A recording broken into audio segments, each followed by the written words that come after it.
News tonight, as many Americans and our Afghan allies remain in danger overseas, as a terrorist organization and brutal anti-American regime is once again in control of Afghanistan. Which brings me to my open. Mark this day as the day the United States of America officially fell from grace as the world superpower due to the ineptitude, the incompetence, and the dereliction of duty by a so-called commander-in-chief, a fumbling, idiotic, confused, lying fool, incapable of extricating innocent Americans and Afghan allies from behind enemy lines in the war zone we entered 20 years ago. As American families of those trapped behind enemy lines, as Afghani Americans whose families helped us, and indeed Americans of all walks of life are glued to this crisis on television, they're met with government officials who are not only not candid, or are confused, or are just outright lying. No one's being killed right now. God forgive me if I'm wrong about that, but no one's being killed right now. That's a lie.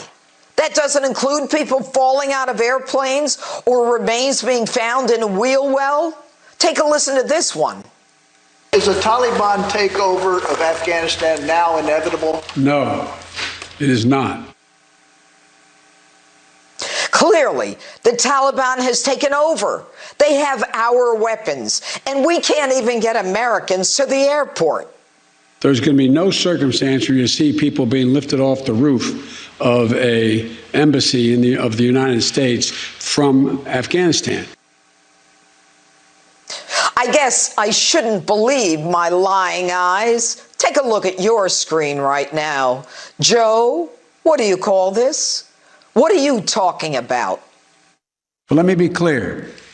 Any American who wants to come home, we will get you home. How do you expect any American in danger overseas to even believe you? One day, you tell us to proceed to the airport, but you cannot provide safe passage to that airport. The next day, Americans are told to simply proceed to the airport anyway. Today, we're told not to go to the airport. This, in spite of your promise that you'll use every resource to carry out the mission. You can't guarantee passage to an airport in a third world country that we've controlled for 20 years. And you give up the Bagram Air Force Base, which is one of the most